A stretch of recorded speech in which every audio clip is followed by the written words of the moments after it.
Okay. Sa pag-aaral po niya, nakita natin doon sa seal number 1 na pag-aralan natin na nahayag ang Antikristo. Siya po yung nakasakay sa kabayong puti. No?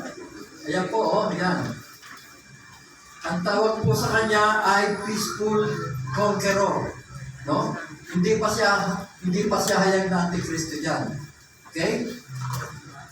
Okay. Sa mga panahon din po yan, yung apat na tatak na yan, mula dyan sa unang tatak ng apat, nakakaranas na po ang mga tao. Maging ang mga Kristiyano, nakakaranas na ng digmaan, kaguluhan, kagutuman, at maging ng kamatayan. Ibig sabihin, sinasadyang patayin. No? Yan po yung pinapaliwanag sa unang apat na selyo o tatak. No? Noong nakarang linggo naman ay tinalakay natin ang ikalawang tatak. Okay?